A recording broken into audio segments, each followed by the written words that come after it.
to the IAMPRO community. I am Charlie Brooks, and today we have a wonderful friend of mine and a brilliant actor. His name is Nabil Elouahabi. I think I got that right. He is best known recently for his work on Our Girl for the BBC. He was in His Dark Materials, Breeders for Sky. He's currently up in Newcastle filming for the brilliant TV show Vera. And so without further ado, I am going to bring him on. Nabil! Hello. Hi, Charlie. Did I get it right? You got it perfectly. 10 out of 10. 10 out of 10, Thank sweetheart. gosh. Thank you for having me on. What an exciting joy. Yes, thank you for coming. Yeah, great. So happy to have you in. You're one of those people to me, Nabil, that just constantly works. You know, you're always filming.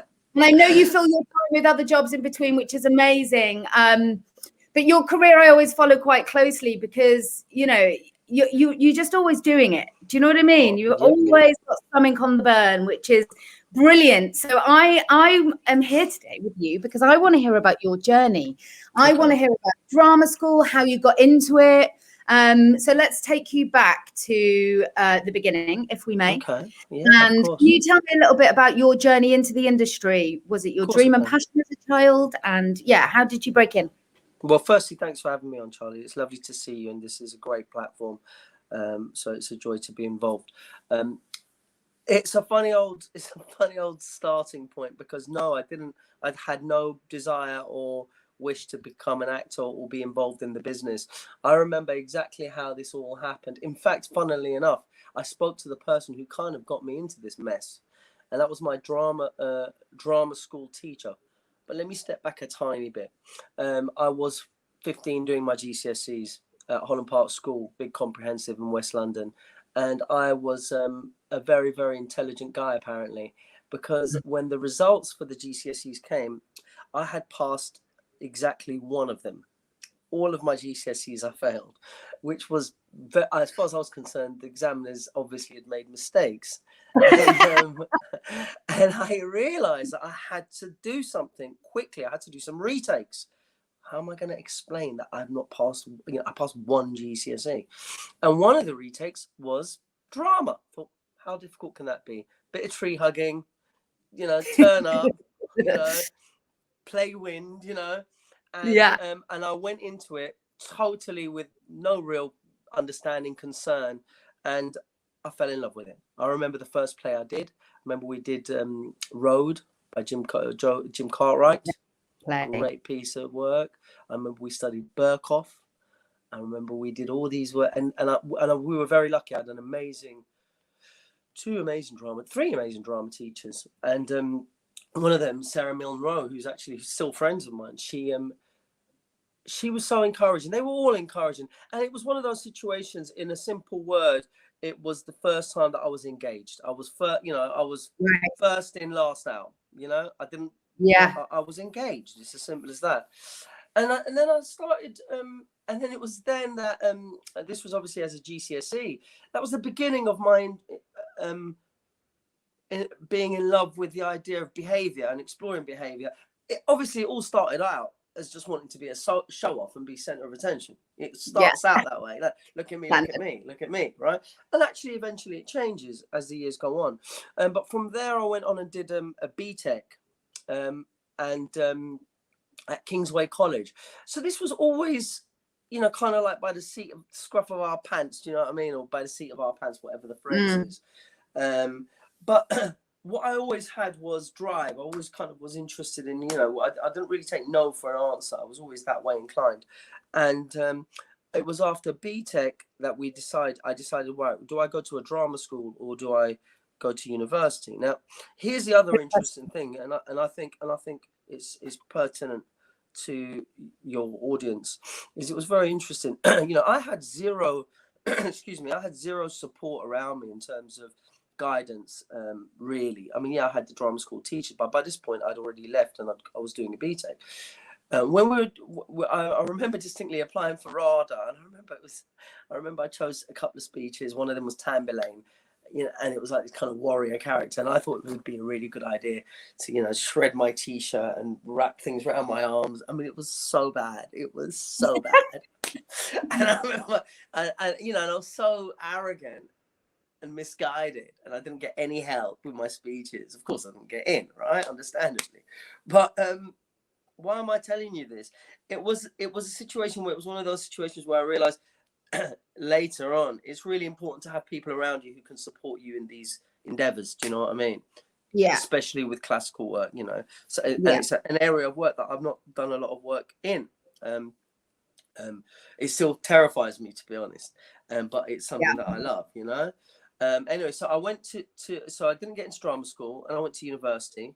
I went to Royal Holloway in Bedford in Surrey. It was a far cry from my West London upbringing. West London in the, in the late 80s, in the 90s, early 90s was just a hub, totally mixed, integrated, lots of people from different backgrounds, very creative, real Notting Hill vibes.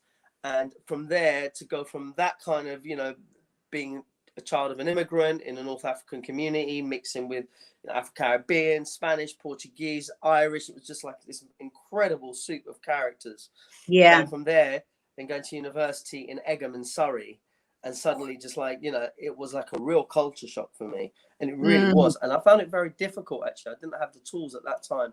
Plus, it was it was a degree. It was very academic. At that point, I wasn't really rigorous enough in my academic work. I hadn't put in the work. And that was very difficult. And after 2 years, I decided to defer because I couldn't hack it. I was unhappy. I left. And I started putting on plays myself, me and a couple of mates. And one thing that I've always done throughout my thing is I always did classes. I was fascinated with the American system of the studio system, whether it was Lee Strasberg, Uta Hagen, Sanford Meisner. There was a group of people that they set up something called the group theatre. I can't remember when it was in terms of the exact year, but these are the kind of 7 big practitioners, Stella Adler. And they had basically been inspired by Stanislavski, Chekhov, all these guys. And I just got into that kind of mindset of like, the craft of it. So I used to do lots of classes. And that's what kind of gave me confidence. We'd do scenes every week. Go up, do a scene, do a duologue, and then get shredded by the teacher. You know what I mean? So how did you find that? Sorry? How did you find that? Because some teachers do work like that, don't they? Where they tear you to pieces, they want to break you down and pick you back up, which works well with a certain type of person. Maybe I think I'd just go whoa and cry and I need a bit of nurturing and love. I think the reality is, I come from the perspective that if you understand the world is a brutal place, it will prepare you. Just like just understand. I just think.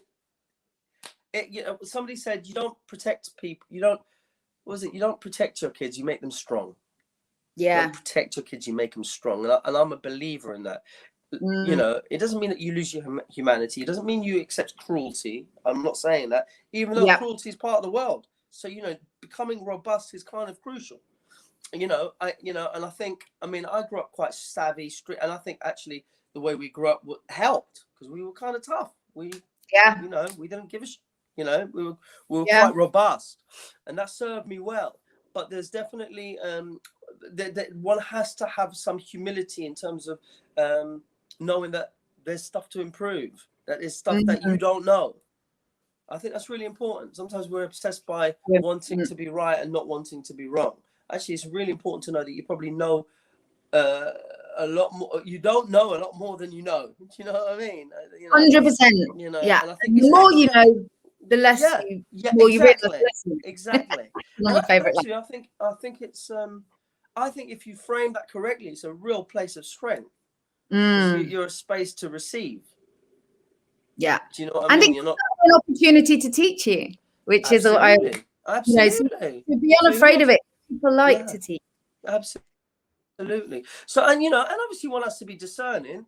I was very lucky. I could tell who's serious and who wasn't. Do you know what I mean? Like, if you're, sometimes it's like, you get those kind of brilliant teachers and everybody knows them who really pay attention to you. And sometimes pay attention isn't just telling you that you're wonderful. It's saying, okay, well, here's something you should be working on. Here are areas of work that you. So I was very lucky.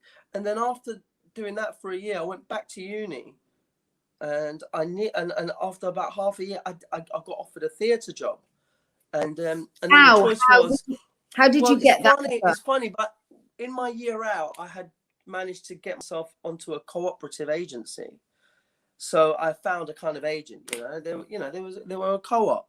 And then suddenly I got this. This was at the time when it was very kind of common to do fringe theatre, and I did a 3-hander. To this day, we're still friends actually, with very good actors, people who are known. Jeff Bell, I don't know if you know Jeff Bell. Jeff Bell's incredible.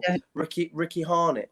It was a 3-hander, and it was set in Feltham Young Offenders Institute, and it was about 2 young boys and a prison guard, and about their relationship, and it was a powerful piece. I mean, we made Critics' Choice for Time Out, when many of the viewers won't know what Time Out is, but if they do, it's Critics' Choice, and that kind of put me, an agent picked me up, and then that's how I kind of started on the on the kind of treadmill, as it were.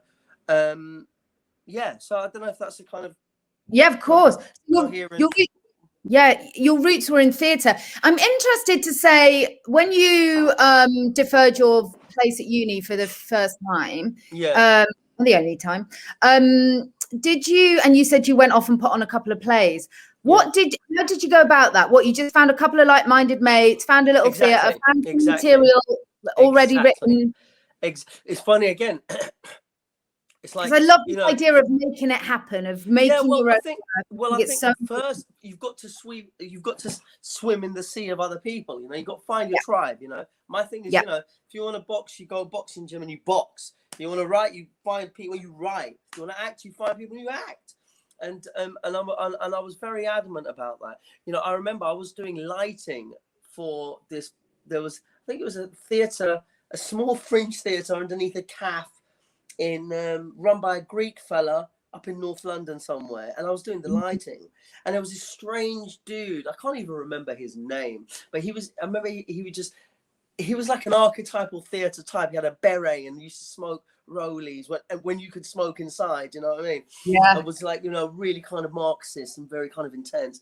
And I had access through some of my old contacts at the BTEC. There was a theatre at the Holborn Centre for Performing Arts, which doesn't exist anymore. And there was this theatre. So I went to my old teacher and said, look, can I use the theatre? And they said, yeah, of course you can. It's like 100 quid or whatever. So, and then I went to this fella, and he said, look, I said to him, look, I've got a theatre. Any ideas about a play? Yeah. And he said, yeah, there are 2 one-act plays that we can put. And one of them is still one of my favourite plays. It's a play called The Local Stigmatic, by a British writer called Heathcote Williams. The rights are owned, funnily enough, by Al Pacino, because when we went to get the rights, they were like, Al Pacino actually owned them. And it's a really dark, bizarre story about these 2 men who live together, have this kind of bizarre, odd, not quite clear what the relationship is. And they go out of a night, and it's all London-based, and they see a celebrity, and they're like, it's so-and-so. Go on, let's ask for their autograph, and hey, and they kind of, and the celebrity's like, kind of leave me alone, and they kill the celebrity. It's really dark. It's really fantastic. It's like an observation. Yeah, but she was just having an off day. Yeah, she was having an off day. Leave me alone. She was having an off day. It happens. Yeah. Every time I see someone, I'm signing, just don't kill me. There was a little bit, but it was a really dark look at the kind of cult of celebrity. This is a 1960s play. Yeah. Powerful piece. And it was from that I got the agent and blah blah blah. But the point being, going back to your question, is I was always I used to do, every Saturday I'd do a class. Every Thursday, the Troubadour in Earls Court. In fact, a friend of mine still runs classes there. And you just, and I think the purpose of it is you just got to get up. Get up and do something. Take action. Got to get up. Take action, man. There's no way around it. It's like, it's impossible to say you're a boxer and not actually spar. Yeah. You've got to get hit. Yeah. For sure. You can't swim and not get, if you can't dive in the pool and not get wet. I mean, it's like, it's as ridiculous as that. But I understand, because there's so much fear, and we can talk. Actors are great at talking, talk our way around. Shut up, get up. Yeah. Maybe I should start a group called Shut Up, Get Up. Shut up and get out. Let's do it. Shut up, get up. Shut up, get up. Yeah, that's it. Yeah. Yeah, I mean, how did you, that must have been quite a nerve-wracking experience. So that was your first experience of theatre, I'm assuming, apart from the bits done at school. Well, I was quite fearless. That's the other thing. I think you do get, I mean, obviously I'm going to generalize here, but I think there's something to be said for, you know, we haven't had our teeth kicked in so much, hopefully. But there's still some kind of fearlessness around there. I was quite fearless in that respect. The way I saw it was like, wow, nobody's told me to stop yet. I was like, you know, in my mind, I'm like, you know, this, you know, in my mind, I'm not saying this is the truth, but in my mind, I'm this kid from a council estate in West London. It's like, had no place to be here, really. It's like, but here I am, you know. So it's like, has that thought process been problematic and got in your way over the years or not? It was something that I adjusted, definitely. Yeah. Because it was something which gnawed at me. It was like, do I really belong here? You know, is it for me? Especially as I got later in my career, and you know, you're in a room with, you know, people who, in a sense, you envisage. I'm not saying this is the truth, but you perceive to be, you know, oh God, they do Oxford and Cambridge, and they're from really rigorous, and oh my God, they really know the language, and you find all these things to kind of, you know, and one has to just isolate what is fear and what is just weakness, because there is something to be said for rigorous training. There's no doubt about it. You know, there's just no doubt about it. When I was doing plays, and it wasn't that long ago, you know, in the last 5, 6, 7 years, I was doing something at the National, and we were, you know, having all our voice coaching and all that,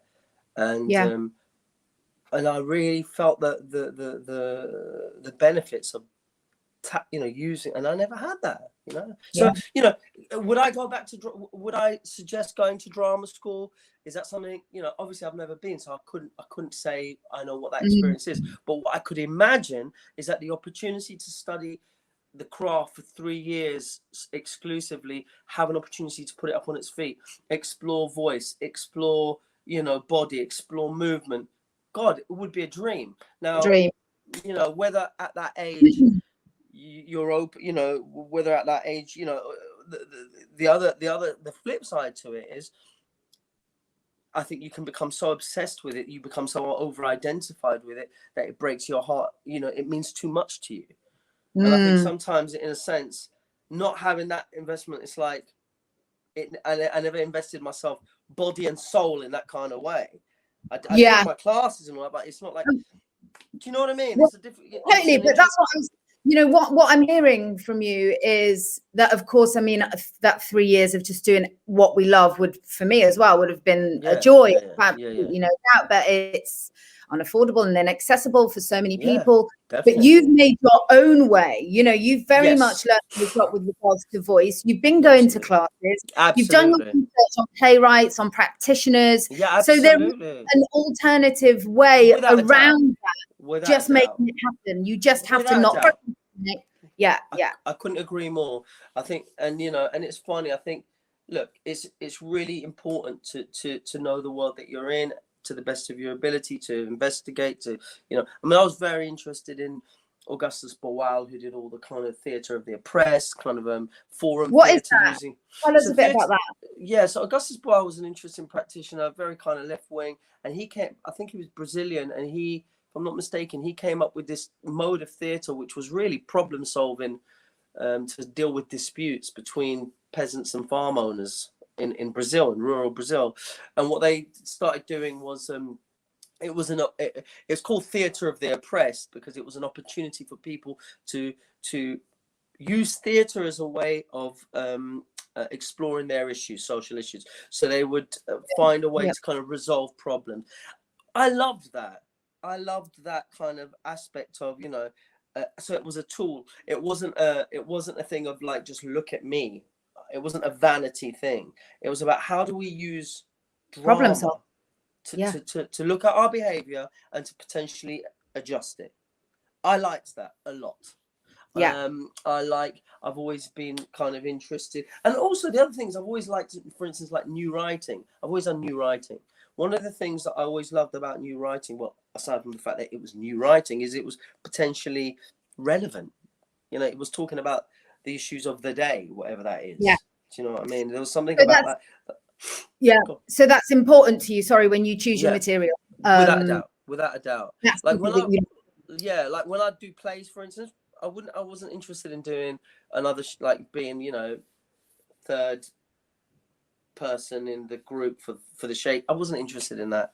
You know, obviously I love Shakespeare and I love the classic, but when I was developing, I wanted work that meant something to me now, like, you know, had a resonance now. That's not to say, of course, you know, there are practitioners who create work which has a resonance, classical work, and bring a kind of a convergence to that, you know. I get that. But I really like the idea of, you know, being present in the work, like seeing myself in the work. You know, like there were plays, like brilliant plays like Black Watch, you know, about the army, you know, based in, I think it was out of the, if I'm not mistaken, it was out of the Traverse in Scotland, you know, about a group of soldiers, you know, Black Watch serving, you know. I mean, I don't know. For me, it was very important to kind of do work which was relevant, you know, topical, prescient. Do you know what I mean? It was like, yeah, this, you know what I mean? One of my favorite writers who I happen to call a friend, you know, I did his first TIE, I think you've said you've had him on here, is Roy Williams. I mean, you look at the work that he did. I mean, you know, the work that he did is absolutely relevant. You know what I mean? Yeah. There you go. So then we took a sidestep into TV. Yeah. When and how did that happen? And then I want to quickly get into how you dissect your script and how much of yourself you bring to a character. So let's jump into that. All right. So I'll be as brief as I can again. Interestingly enough, so my step into TV, funnily enough, was, I remember on the show that we're both familiar with, on Enders, they were doing, Julia Crampsey, the casting person at BBC, as you know, they were doing this thing where they were bringing in workshopping actors for a new family that was going to be coming into the show, and at that point I had been very lucky. I had been doing some bits of film with people like Michael Winterbottom. I was nicking bits of movies, and I was very happy with that. I wasn't interested in doing any TV. I hadn't watched any TV. I'd never watched EastEnders. I genuinely had never watched it. I didn't know what it was about. I didn't know anything about it. Then they said to me, listen, Julie's bringing all these characters, and they want to see actors of ethnic, you know, descent, as it were. So they were doing a new Asian family, and they wanted to see all the actors. And this was going on for about 2 or 3 months. They'd been doing this process, and I just kept on saying no. I wasn't. No, thank you. Right. And I remember I got a call from my agent at the time saying, look, they're really irritated that you won't come in. It's and it makes them want more. Well, yeah, it's just like that, you know, Julia's like, just come in. Like, you know, they've seen everybody, but everybody keeps mentioning, oh, you should see Nabil, but Nabil doesn't want to come in. So they said, look, just get yourself in here. And I remember it was the last workshop. So I remember riding over to, at that point I had a motorcycle, I was ridden over to Elstree, and I remember I got lost and I was an hour late. All right. And I walk into this room, and Louise Berridge, who was the exec at the time, believe Tony Jordan was there. I can't remember, but some execs were there. And then a bunch of other actors, you know, other brown actors that I knew, you know, my friends, you know, I say brown affectionately. And, you know, here are all the brown actors. So I walked in and I was about an hour late, and I look at them and I see people I know that I feel very warm towards, and I look at these three kind of, you know, the people behind the desk. I'm an hour late. I'm not saying I'm sorry. I'm like, the first thing I think I said was, you didn't tell me that these beep were going to be here, referring to the other actors. And I remember saying that. Obviously, it was my way of dealing with the nerves. Instead of just saying, I'm really sorry, I was like, I'm not bothered. This is my sorry, you know. And I remember Louise Berridge's eyes kind of opening up, like, you know, we got a live one here, you know. It felt like. And then we just did lots of scenes, improv, and I love improvising. I love just going with what's there, you know. I've always been somebody who's like, if you're quiet, something interesting is going to happen. If you try and be clever, it's dull. Just wait, something's going to come up, man. It takes a bit of nerve, you know, and create a space for something to arise. and we did some improvisation. So it wasn't just because I was, you know, a loud piece of work. It was because I cared. I knew what I was doing in terms of, as an actor, I was interested in keeping something alive, and did that. And then they, off the back of that, they offered me they were looking for a family, and then they said, look, we want to offer you a friend of the family. So they just kind of ended up creating this role for me, and that's how I ended up in Enders. What I'm hearing about that is that you absolutely bought yourself to that role, without a doubt, and was sitting so comfortably in yourself, in who you are. And I think that's important for young actors to, you know, especially in these days, to really sit comfortably in who they are and be unafraid to bring that. And I mean, you know, and not hand over the power so easily. Actually, in your own power, and you have it's that you have that, and they see that because it's alive. Yeah, I think that's a kind of a good summary of that. And another way of putting it, which also makes sense, is like, you know, don't be in, you know, there's a saying in it, be yourself, everybody else is taken. You know, there's, you know.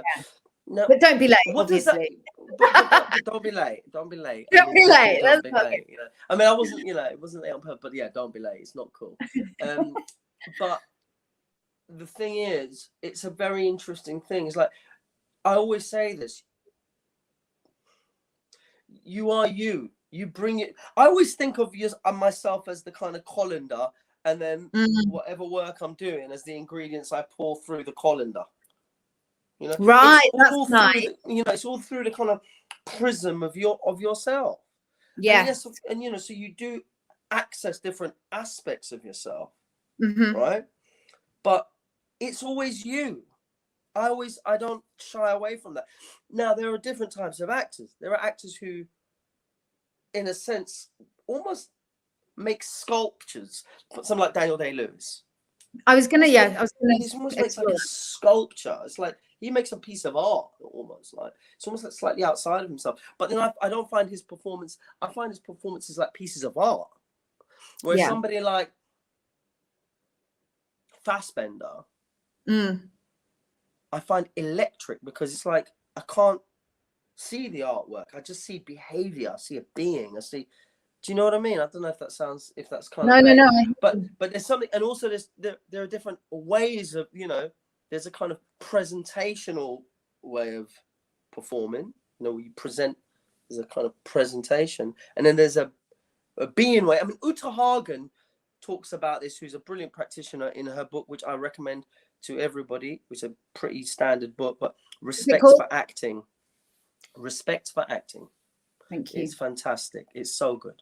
And she breaks it down in terms of, so one has to think, okay, so what are it's like, you got a job. What are the tools that I need for this job? Does this job need to be slightly expansive and slightly larger than life? Because I was watching, for instance, I'll give you an example. I was watching Anchorman the other day, right? Now you got Will Ferrell. Now those characters are ridiculous, but I defy you to tell me that they're not truthful.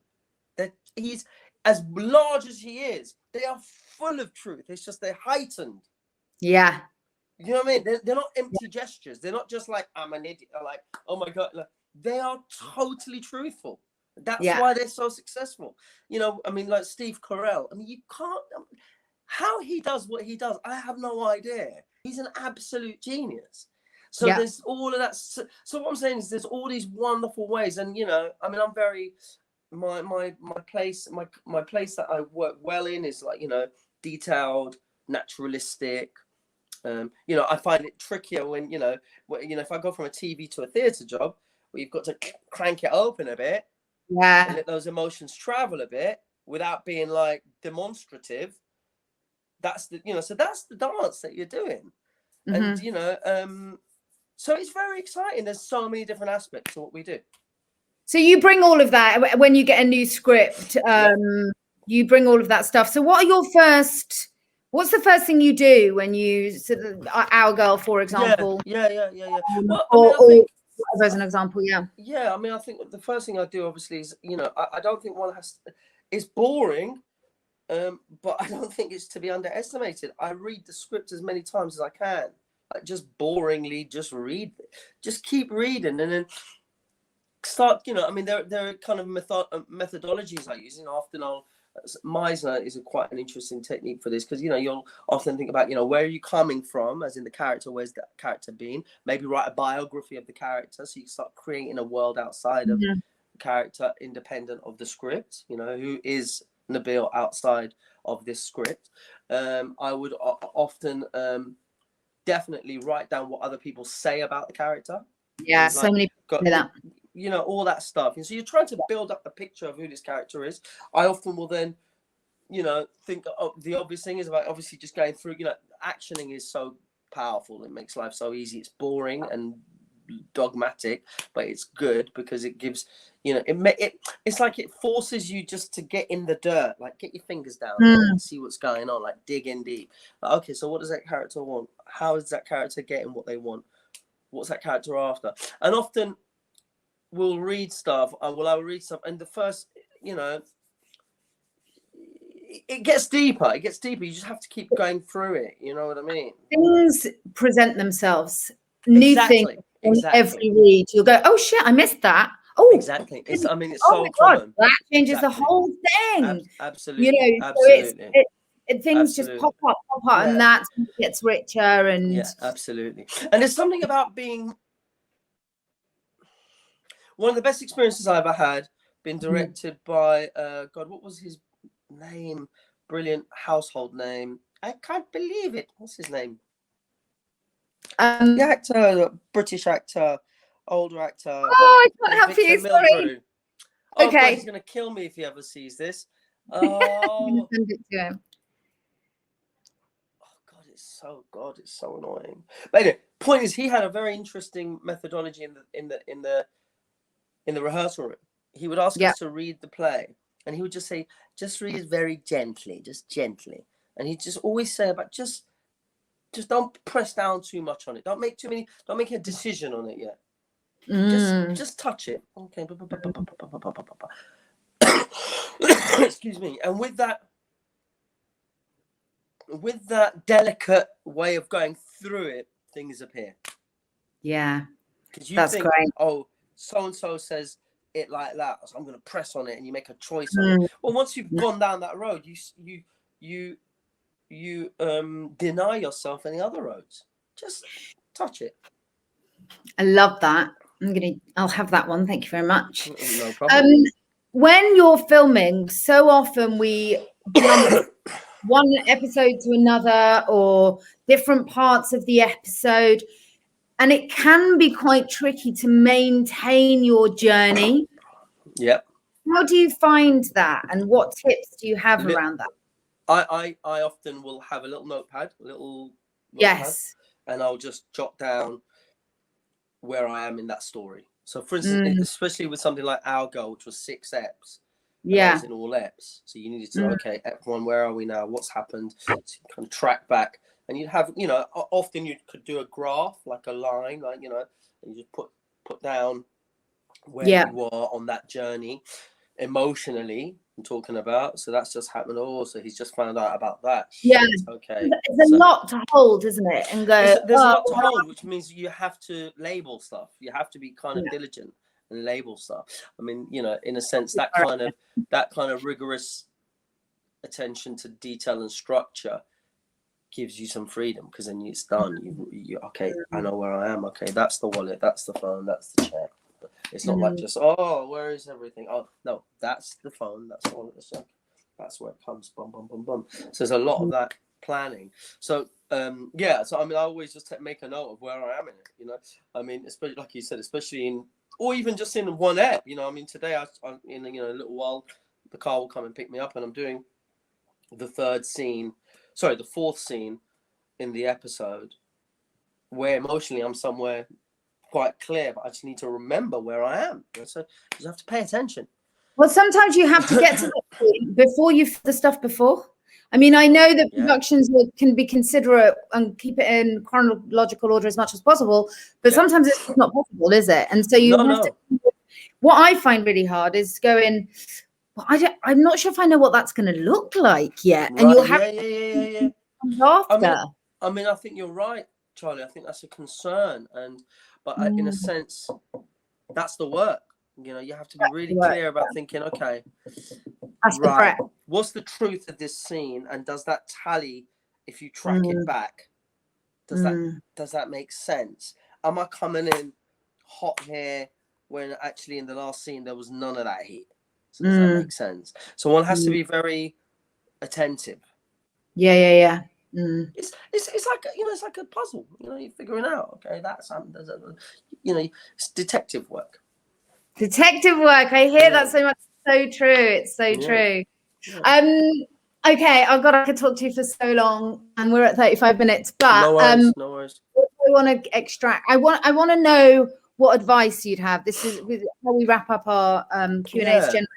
Like, what would be your top tips for youngsters, young creatives getting into the industry? I mean, it's the only tip that I would give is like get involved, and what I mean by that is find your local theatre group, find a group of people. Nowadays, I guess people get their iPhones and they film stuff. Get together with people and relieve, you know, unburden yourself from the pressure of it being good. Just start. You know, a bad plan is better than no plan. You know, a bit. You know, it's like understand that it's gonna be rubbish for a little while. You know, it's like, you know, rubbish. Well, you know? Perfectionism can get in our way, can't it? Because it will just stop you in your tracks, because you'll think, and you'll always wait. I definitely suffer from it. I'm like, oh well, it's not going to be good enough, and so I'm just not going to bother doing it. Actually, when actually it's good enough, and you will only grow from that. I need to without a doubt. Without a doubt. So that's what I would say. Find your tribe. Find a tribe.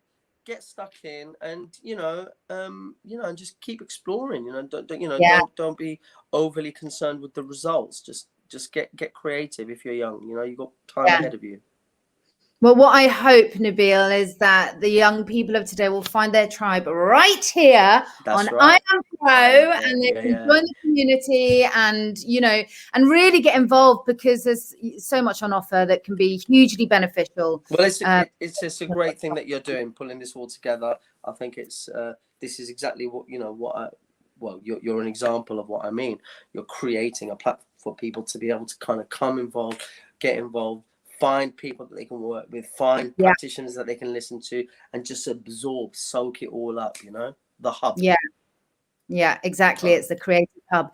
Thank you, Nabil. I have a feeling this won't be the last time we see you on IAMPRO. If I get my wicked way. No, you've been a joy. Thank you so much for asking me. God bless you all. Take care. Bye. Bye. Bye-bye.